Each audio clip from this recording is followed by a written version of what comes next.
अच्छा तो दोस्तों सीन कुछ ऐसा कि पाकिस्तान और यूएई का मैच हो गया और ये मैच पाकिस्तान ने 41 रन से अपने नाम कर लिया, जिसके अंदर बेहतरीन किस्म की बॉलिंग परफॉर्मेंस दी है हमारे बॉलर्स ने। खास तौर पे शहीनशाह अफरीदी ने, साइम अयूब ने, इब्रार अहमद ने और हारिस रऊफ ने। मैच के शुरू से बात करें तो मैच जो है वो 1 घंटा लेट स्टार्ट हुआ क्योंकि पाकिस्तान का दिल नहीं कर रहा था ये मैच खेलने को। पाकिस्तान जो है ये मैच बाकायदा तौर पे बायकॉट कर चुका था और फिर एंट्री हुई एंडी पायक्राफ्ट की। एंडी पायक्राफ्ट ने आके जो है आगा सलमान से और पाकिस्तान टीम मैनेजर से जो है वो माफ़ी मांगी और उसके बाद फिर मोहसिन नकवी ने नजम सेठी और अमीर राजा के साथ मिलकर एक प्रेस कॉन्फ्रेंस की, जिसके अंदर उन्होंने बताया जी कि उन्होंने एंडी पायक्राफ्ट ने जो है वो माफ़ी मांग ली है हमारे पीसीबी के मैनेजर से और साथ ही साथ सलमान अली आगा से कि जो भी मामला हुआ था 14 सितंबर वाले दिन। फिर उसके बाद जो है 1 घंटा मैच जो है वो डिले हुआ और उसके बाद फिर आईसीसी जो है वो भी एग्री कर गई है कि जो कोर्ट ऑफ कंडक्ट हुआ है, ये जो कानून की खिलाफ वर्जी हुई है, इसके ऊपर एक इंक्वायरी बिठाई जाएगी। और ना सिर्फ ये कि इंक्वायरी होगी, मैं आपको एक और बात बताना चाहता हूँ कि एंडी पायक्रॉफ्ट जो है वो इंडिया के फेवरेट रेफरी हैं। वो इस तरह के वो 90 दफा रेफरी के तौर पे अपनी ड्यूटी सर अंजाम दे चुके हैं जब जब इंडिया का मैच आया है। तो 1 घंटे की अपोलॉजी के बाद जो है वो मैच स्टार्ट हो गया और ये सारा मामला हुआ। फिर पाकिस्तान और यूएई का टॉस हुआ। फाइनली यूएई ने टॉस जीत लिया और बॉलिंग करने का फैसला लिया और कहा जी कि हम लोग जो है बॉलिंग करेंगे क्योंकि मैच एक तो लेट स्टार्ट हुआ है, ड्यू फैक्टर भी आएगा और हम जो है वहां पे स्कोर बनाने की कोशिश करेंगे। और दूसरी तरफ सलमान अली आगा ने जो है वो कहा कि हम पहले बैटिंग करना चाहते थे क्योंकि हम लोग एक अच्छा टोटल जो है वो स्कोर बोर्ड पे लगाना चाहते थे, लेकिन मेरे हिसाब से शायद टोटल अच्छा बिल्कुल भी नहीं था। 146 रन किए तो, लेकिन बहुत बहुत मुश्किल तरीके से किए, वो भी शहीनशाह अफरीदी ने आके स्कोर किए तो हो गए। ये मैं आपको सारा कुछ बताता हूँ। बैटिंग पे आए हमारे पास एक दफा फिर से साइम अयूब और Sahibzada Farhan as an opener, जो हमारी नई ओपनिंग जोड़ी है। साइम अयूब जो है एक दफा फिर से जीरो पे आउट हो गए और इनका जीरो जो है ये चौथा है पिछले 6 मैचेस में। 6 मैचेस में से 4 दफा ये जीरो के ऊपर आउट हुए हैं और जो बाकी दो हैं उसके अंदर भी मेरे ख्याल में एक में 11 रन किए हैं और एक में 22-23 रन किए हैं। तो इस तरह ये जल्दी आउट होते आ रहे हैं, तो इनको जो है ना मेरे ख्याल में थोड़ी सी रेस्ट की जरूरत है। लेकिन अगर इन्हें रेस्ट करा देंगे तो बॉलिंग के 4 ओवर कौन करेगा, ये बहुत बड़ा सवाल है। तो खैर साइम अयूब जो है वो एक दफा फिर से जीरो के ऊपर आउट हो गए। 2 दफा वो आउट हुए थे अफगानिस्तान के खिलाफ ट्राई नेशन सीरीज में। फिर जो इंडिया के साथ मैच हुआ 14 तारीख को, इसमें जो है वो जीरो के ऊपर आउट हुए और आज दोबारा जीरो के ऊपर जो है वो आउट हो गए। तो ये कौन सी मॉडर्न डे क्रिकेट है, ये मुझे समझ नहीं आ रही। उसके बाद साहिबजादा फरहान आए, साहिबजादा फरहान साथ ही थे। उन्होंने जो है वो 5 रन किए 11 बॉलों के ऊपर। तो ये मुझे बताओ ये कौन सी इंटेंशन है भाई। साहिबजादा फरहान को हम लेके आए थे कि भाई ये तेज खेलने वाला है, दायरा अच्छा लगा देगा। पिछले मैच में भी जो है वो 44 गेंदों के ऊपर 40 रन किए थे। इस मैच के अंदर भी जो है इन्होंने 11 बॉलों के ऊपर 5 रन किए। तो कहाँ है भाई वो इंटेंशंस, कहाँ है वो स्ट्राइक रेट, कहाँ है वो मॉडर्न डे क्रिकेट, कुछ भी हमें नजर नहीं आ रहा। वही पुरानी, बल्कि जो हमारी जो पुरानी क्रिकेट थी ना, जैसे कहा जी बहुत स्लो क्रिकेट थी, उससे भी स्लो क्रिकेट है ये। वो मैं आपको बताता हूँ एंड पे कैसे। अच्छा उसके बाद फखर जमान है। फखर जमान ने एक बहुत ही प्यारी और क्रूशियल इनिंग खेली। 50 रन की 36 बॉलों के ऊपर उन्होंने अपनी 50 मुकम्मल की। लेकिन उसके बाद जो है वो बहुत ही सॉफ्ट डिसमिसल आउट हो गए, बहुत ही, यानी अपने लिए पूरा रूम बनाया और फिर जो है वो एक्स्ट्रा कवर के हाथ में बॉल पकड़ा दी कि ले भाई तू ले ले कैच, तू पकड़ ले मेरा कैच। लेकिन खैर तब तक जो है फखर जमान अपना काम कर चुके हुए थे। फखर जमान ने जो है अच्छे स्कोर बना दिए थे और इसी के साथ हमें एक पार्टनरशिप की जरूरत थी जो शायद नहीं लगी। उसके बाद साथ उनको उनका साथ दिया आगा सलमान ने। आगा सलमान ने जो है वो 27 बॉलों के ऊपर 20 रन किए। तो चलो इतना शुक्र है कि सलमान अली आगा जो है वो टेस्ट से निकल के ओडीआई में तो आ गए हैं कम से कम। क्योंकि पिछले मैच में जो है वो इन्होंने टेस्ट वाले स्कोर किए थे, यानी कि 3 रन किए थे 12 गेंदों के ऊपर और आज जो है इन्होंने 20 रन किए हैं 27 बॉलों के ऊपर। तो थोड़ी बहुत खुशी है। अच्छा है कि शायद अगले मैच में जो है जो इंडिया के साथ आने वाला है 21 तारीख को, उसके अंदर कुछ अच्छा परफॉर्म कर जाएंगे और अगर कर गए तो भाई क्या ही बात है, मजा आ जाएगा। तो करना भी चाहिए भाई और क्या ही बात हो जाएगी। और अगर हसन नवाज की बात करें, उसके बाद है हसन नवाज। हसन नवाज ने जो है वो 4 रन किए 5 बॉलों के ऊपर। ये लड़का जो है ना, ये भी पिछले कोई 6-7 मैचेस से सिर्फ विकेट का मुआयना करने आ रहा है कि विकेट कैसी है, ताकि मैं अगले प्लेयर जो आएंगे ना मेरे बाद उनको बता सकूं भाई विकेट बहुत अच्छा है या बहुत बुरा है, तो आपने किस तरीके से खेलना है। तो इन्होंने जो है ये असूल बना लिया अपना, क्योंकि इंडिया वाले मैच में भी ये अपनी खुद विकेट फेंक के चले गए, आज वाले मैच में भी जो है अपनी विकेट खुद फेंक के चले गए। तो कुछ समझ नहीं आ रही है अपने साथ करना क्या चाह रहे हैं। इतना अच्छा टैलेंटेड प्लेयर है, इतना अच्छा खेलने वाला, इतनी अच्छी शॉट्स हैं, मैंने नहीं देखा। मैं तो यानी अभी 22-23 साल का हूँ, 24 का हो जाऊंगा, लेकिन मैंने नहीं देखा जब से मैं क्रिकेट देख रहा हूँ कि खड़े होके एक बंदा जो है वो extra cover long on long off के ऊपर छक्के मार रहा है। मैंने नहीं देखा जो इतना अच्छा, ये एक अच्छे प्लेयर की निशानी होती है कि वो क्रीज में खड़ा रहकर स्पिनर को extra cover long on long off के ऊपर से छक्का मार दे, लेकिन पता नहीं क्या कर रहे हैं। भाई कर लो यार, आगे आगे जो मैच आ रहा है उसके अंदर परफॉर्म कर देना यार, हमारे जो गिले हैं ना उनको दूर कर देना प्लीज। अच्छा, उसके बाद खुशदिल शाह है। खुशदिल शाह ने जो है वो 6 बॉलों के ऊपर 4 रन किए। मैंने आपको बताया था कि खुशदिल शाह जो है हमारे लिए एक उड़ता तीर है, निशाने पे लग गए तो क्या ही बात है, नहीं लगे तो फटनी तो अपनी ही है। उसके बाद है हारिस। हारिस के बारे में यार मैं आप क्या बात करूं। हारिस ने जो है वो बांग्लादेश के खिलाफ 100 मारा था। उसके बाद एशिया कप का जब पहला मैच खिलाया तो उन्होंने जो है 60 रन कर दिए थे।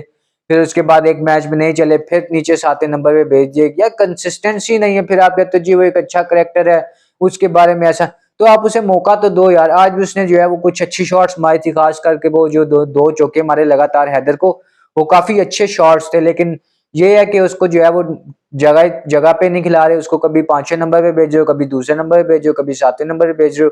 भाई एक प्लेयर का एक नंबर फिक्स कर दो कि भाई तू इस नंबर पे जाएगा, ताकि वो इस माइंडसेट के साथ तो ग्राउंड में उतरे ना यार, कि मेरा जो है आज ये नंबर है, मैंने इसमें नंबर पे जो है वो बारी करनी है, इस मेंटेलिटी के साथ खेलना है, इस सोच के साथ खेलना है, मेरा आज टीम में रोल क्या है। उसे पता तो होगा ना कि भाई उसका रोल क्या, उसे यही नहीं पता उसका रोल क्या, वो उसको लेके आते हो कि हाँ तुझे ओपन कराएंगे, फिर कहते चल तू वन डाउन चला जी, चल तू वन डाउन छोड़, तू मेरे बाद आ जी, चल फखर के बाद चला जी, चल हसन के, चल अब तू जा। जब सारी बैटिंग खत्म हो जाती फिर कहते हैं जी जा हारिस तू जा, जाके अब बारी कर। तो वहां पे वो बेचारा क्या करे। लेकिन मैं फिर भी ये नहीं कहूंगा कि वो अच्छा ना, बहुत बुरी बात है अगर मैं उसे बोलूं कि वो अच्छा प्लेयर है। उसको भी बहुत कुछ सीखने की जरूरत है, उसको अपना टेम्परामेंट बढ़ाने की सबसे ज्यादा जरूरत है। अच्छा, उसके बाद हम बात करेंगे नवाज की। नवाज ने जो है वो बैटिंग के अंदर 4 बॉलों के ऊपर 4 रन किए 5 बॉलों के ऊपर, जो कि आज उनके इखलाक के मुताबिक नहीं थे। वो हमेशा आके 10 बॉलों के ऊपर 20-22 रन कर जाते थे, जो पाकिस्तान के लिए अच्छे होते थे, लेकिन आज जो है उनसे नहीं हुए। उसके बाद शहनशाह अफरीदी ने जो है वो पाकिस्तान के लिए एक दफा फिर से बहुत अच्छी नॉक कर दी कि हम लोग जो है वो 146 रन तक पहुंचने में कामयाब हो गए। शहनशाह अफरीदी ने जो है वो 14 बॉलों के ऊपर 29 रन किए, जिसके अंदर 3 चौके और 2 छक्के शामिल थे, और उस टाइम पे किए जहां पाकिस्तान का लग रहा था कि ये 120-22 के ऊपर बुक हो जाएगी, और अगर शहनशाह के रन्स निकाल भी दो तो पाकिस्तान जो है वो 117 के ऊपर बुक हो जानी थी। लेकिन शहनशाह अफरीदी ने भाई कर दिया। शहनशाह अफरीदी ही जो है, आपको पता है शहनशाह अफरीदी के एशिया कप में सबसे ज्यादा छक्के हैं पाकिस्तान की तरफ से 6। तो इसके हिसाब से तो शहनशाह अफरीदी को ओपन जाना चाहिए, क्योंकि उसकी इंटेंशंस बहुत अच्छी है कि भाई मारो दायरा, वो तो दायरा भी अच्छा लगा देगा। तो मैं तो कहता हूँ भाई इंडिया के मैच में जो है ना शहनशाह अफरीदी को भेज दो। एक तो वो बॉलर पागल हो जाएंगे, ओ वे इसे कहाँ भेज दिया, ये तो बॉलर नहीं था, ये एकदम से बैट्समैन कैसे बन गया। तो चेंजेस करो भाई, ऐसे ऐसी भी रोटेशन करो ना। अगर आप बारिश को तीसरे नंबर से उठा के 7वें 8वें नंबर पे भेज सकते हो, तो शहनशाह को अगर वो 8वें नंबर पे आए तो आप उसे ओपन करा दो, जा शहीन जाके भला खोल अपना। तो भाई शहनशाह ने कर दिया आज फिर। तो पाकिस्तान इस तरह बड़ी मुश्किल से जो है वो 148 रन के ऊपर पहुंचा। ये पाकिस्तान की तरफ से बहुत कम टोटल था, क्योंकि आगे जो मैच है ना 21 तारीख को, वो बहुत मुश्किल मैच है। एक दफा फिर से हम लोगों का सामना इंडिया के साथ होगा। इंडिया देखो अब हमारा क्या हाल करेगी हमें नहीं पता। इंडिया ने जो है अभी बहुत बड़े बड़े बयान दे दिए, और जो उन्होंने हरकतें की हैं कि हाथ नहीं मिलाना, और फिर कहना जी कि इस जीत को मैं अपनी मिलिट्री के नाम करता हूँ, आर्मी के नाम करता हूँ, उन लोगों के नाम करता हूँ जो पहलगाम में मारे गए। भाई हमारे भी यहाँ पे जो है वो लोग बे नन्हे मुन्नी जाने मारे गए हैं। हमने हमने तो नहीं कहा कि फिर आप लोगों को उनका जवाब मिला था। शाहीन वगैरह भी आए थे, तो शाहीन की आपके साथ ना अच्छी बनती नहीं है अभी। तो अभी आप शाहीन आपको देखना 31 को फिर एक दफा तबाह करने आ रहा है। तो पाकिस्तान ने जो है इस तरह 147 रन या 147-46 रन जो है वो बोर्ड के ऊपर लगा दिए थे, जो कि काफी अच्छा टोटल बन गए थे, यानी विनिंग टोटल बन गए थे। लेकिन कंडीशंस के हिसाब से वो बहुत कम थे। पाकिस्तान जिस तरह अपनी बैटिंग को कहती है कि पाकिस्तान की बैटिंग बहुत अच्छी है, तो पाकिस्तान को जो है वो स्कोर करने चाहिए थे, कम से कम 170 से 180 स्कोर बोर्ड पे लगाना चाहिए था, क्योंकि आगे जो मैचेस हैं वो बहुत खतरनाक मैचेस हैं। आपका इंडिया के साथ मैच होगा, उसके बाद आपका अफगानिस्तान के साथ मैच हो सकता है, आपका श्रीलंका के साथ मैच हो सकता है, आपका किसी भी टीम के साथ मैच हो सकता है। तो आपको उनके लिए भी तो तैयार रहना ना, आपने सिर्फ अब इंडिया को थोड़ी देखना है। तो स्कोर जो है वो थोड़े कम थे, बैटिंग को जो है वो चाहिए कि वो परफॉर्म करें, यानी कि आप देखो ना 50 के बाद जो हाईएस्ट स्कोर है वो शहनशाह अफरीदी का 29 स्कोर है। उसके बाद अगर निकाल दो इन दोनों के स्कोर, तो पाकिस्तान के बाकी 8-7 लड़कों ने जो है वो टोटल गिन के 60 स्कोर नहीं किए, क्योंकि उसके अंदर फिर टोटल एक्स्ट्रा भी तो है ना 17-18, वो भी तो गिनने हैं। तो अगर आप 70 इनका निकाल दो, आपको इनका 80 निकाल दो, 17 आप वो निकाल दो, तो आपके 87 रन तो ये हो गए। पीछे बच कितने के 60 रन, आपने 6 बंदों ने मिलकर 60 रन नहीं बनाए टोटल। तो पाकिस्तान की बैटिंग को जो है वो बहुत ज्यादा काम की जरूरत है, बहुत ज्यादा, और करनी भी चाहिए। आगे बड़े मैचेस हैं, और अगर आप चाहते हैं कि ये ट्रॉफी पाकिस्तान में है तो उसके लिए आपको रन्स करने पड़ेंगे। शहीन शाह साइम अयूब से रन की जरूरत है, फरहान से, हारिस से, नवाज से, हसन नवाज से, सलमान अली आगा से, इन 5 लड़कों से तो रन्स की बहुत ज्यादा जरूरत है कि इनको करके देने चाहिए। इनके ऊपर जो है अब ये ड्यू हो गए हैं, और ये इंडिया के मैच के अंदर ये रन्स निकालें। अब अगर बॉलिंग की बात कीजिए तो पाकिस्तान ने जो है एक दफा फिर से बॉलिंग के अंदर डोमिनेट किया। पाकिस्तान का जो बॉलिंग डिपार्टमेंट है वो बिला बिलाशुबा जो है वो परफॉर्म कर रहा है, इसके अंदर कोई शक नहीं है। जो सारा का सारा गिला है वो है पाकिस्तान की बैटिंग से, ये वो बैटिंग के अंदर नहीं परफॉर्म कर रहे। शहनशाह अफरीदी है, शहनशाह अफरीदी ने पहला ओवर 5 रन का निकाला, दूसरा ओवर जो है हसन को दिया, दूसरा ओवर जो है वो नवाज को दिया, नवाज ने उस ओवर में 13 रन खाए। फिर तीसरे ओवर में शहनशाह अफरीदी ने जो है वो अली शराफू को आउट कर दिया, तो मैच जो है वो थोड़ा सा आया। फिर उससे अगले ओवर में जो है वो इब्रार अहमद ने वसीम को आउट कर दिया, तो आधा मैच हमारे हाथ में आ गया था। तो काफी अच्छा हमें एक स्टार्ट मिल गया था। 6 ओवरों के बाद उनका कोई 39 स्कोर थे और 2 आउट थे। उसके बाद जो है वो पराशर और जो राहुल चोपड़ा जो है वो इनिंग को लंबा ले गए, बहुत लंबा ले गए थे। बहुत ज्यादा डॉट बॉल्स थी, और उसके अंदर फिर जो है उनका नेट रन रेट जो है वो रिक्वायर्ड रन रेट जो है वो 10 पे चला गया था, तो बहुत मुश्किल हो जाती थी। उसके बाद फिर इब्रार अहमद आए, इब्रार अहमद ने जो है वो आउट किया है कोर को, उनके जो मेन हिटर हैं आसिफ खान को, वही पीछे एक बच जाते थे। यहाँ मैच हमारे पास पूरा हाथ में आ गया था, और पता लग गया था कि हाँ भाई अब यहाँ पे हम लोग जो है ये मैच जीत जाएंगे। बॉलिंग की बात करें तो शाहीन शाह अफरीदी ने 3 ओवर में 16 रन दे के 2 आउट किए, जो कि काफी अच्छी बॉलिंग थी। और इनकी बॉलिंग में एक और चीज बहुत अच्छी देखने को मिली कि ये 137 से 140 की पेस पे वापस आ गए हैं, और साथ ही साथ अपनी गुड लेंथ को टच करने लग गए हैं, और उसके साथ साथ स्विंग भी हो रहा है इनका बॉल। तो इन्होंने काफी अच्छी बॉलिंग की है, काफी मजा आया इनकी बॉलिंग देखने का। आज जो पूरी बॉलिंग में एक बंदे ने डिसअपॉइंट किया है वो है नवाज। नवाज ने जो है वो 3 ओवर में 27 रन दिए, पहले ओवर में 13 रन का है, फिर आगे 2 ओवर में 14 रन का है। तो नवाज ने जो है वो काफी डिसअपॉइंट किया, लेकिन मैं ये नहीं कहूंगा कि नवाज को जो है टीम में नहीं होना चाहिए, या नवाज हमारा मैच विनर नहीं है। वो मैच विनर है हमारा। हाँ, एक बुरा दिन होता है जो आज नवाज के ऊपर था। नवाज से बॉल ग्रिप नहीं हो रही थी, ह्यूमिडिटी इतनी ज्यादा थी, ओस इतनी ज्यादा गिरी हुई थी, ग्राउंड गीला हो रहा था। आज बॉल के बाद जो है वो तौलिए निकाल रहे थे, बॉल खुश्क करने की कोशिश की जा रही थी, और इस तरह जो है फिर नवाज थोड़े से महंगे साबित हो गए। नवाज को जो है वो 3 ओवर में 27 रन लगे, लेकिन खैर हम इसको छोड़ देते हैं, क्योंकि नवाज ने जब से कमबैक किया, नवाज जो है वो परफॉर्म करते आ रहे हैं। बेशक वो बैटिंग डिपार्टमेंट हो या बॉलिंग डिपार्टमेंट हो, उन्होंने परफॉर्म किया है। तो हम उनको एक मैच के पीछे नहीं कहेंगे कि नवाज ने जो है वो बहुत गंदी बॉलिंग की, छोड़ देते हैं। उसके बाद जो है हारिस रऊफ आए। हारिस रऊफ ने पहले ओवर में जो है वो 12 रन खा लिए थे। उसके बाद इन्होंने जब दूसरा ओवर किया तो काफी अच्छा कमबैक कर चुके थे। उन्होंने एक आउट किया, फिर दूसरे ओवर में, तीसरे ओवर में फिर एक आउट किया, उसके अंदर 2 रन आउट भी थे, और इस तरह मैच खत्म हो गया। 2.4 ओवरों में उन्होंने 19 रन दे के 2 आउट किए। उसके बाद साइम अयूब की बात करें, साइम अयूब ने एक दफा फिर से बहुत खूबसूरत किस्म की बॉलिंग की। 4 ओवर में 18 रन दे के एक आउट किया। जोएब को बेहतरीन किस्म का बोल्ड किया, और इंडिया के मैच में भी उन्होंने जो है बहुत ही आला किस्म की परफॉर्मेंस दी थी।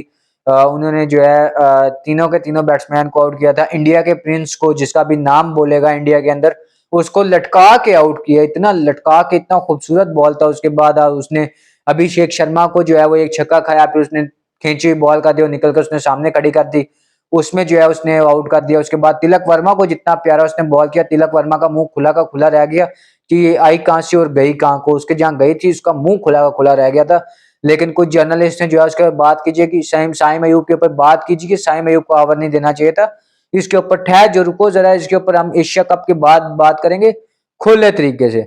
उसके बाद इब्रार अहमद ने जो है वो 4 ओवर में 13 रन देके 2 आउट किए। ये लड़का जो है बेहतरीन किस्म की परफॉर्मेंस दे रहा है बॉलिंग के अंदर। बॉलिंग के डिपार्टमेंट में ये बंदा इस वक्त नंबर 1 पे है। जितनी खूबसूरत बॉलिंग कर रहा है, जितनी अच्छी लाइन है, लेंथ है, पेस है, वेरिएशंस हैं। एक तो ऊपर से मिस्ट्री स्पिनर है, कभी दूसरा करता है, कभी गोली करता है, ऑफ करता है, लेग करता है, तो हर तरह की बॉल है इसके पास। ट्राई नेशन सीरीज के फाइनल से लेके अब तक ये लड़का परफॉर्म करता आ रहा है। मुझे तो समझ नहीं आ रही थी कि ट्राई नेशन सीरीज के अंदर इसको बाहर किसने बिठा दिया।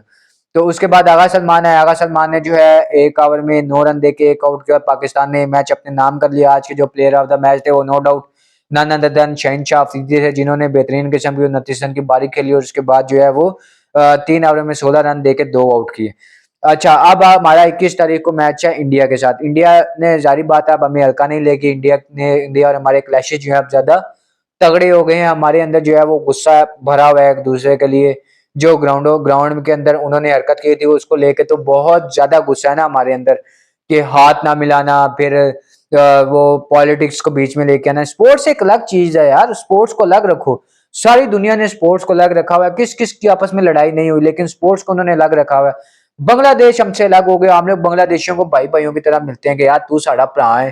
पर पता नहीं कौन सा इंडिया के अंदर ऐसा चुल है, ऐसा कीड़ा है इतना बड़ा कि बाहर निकलने का नाम नहीं ले रहा।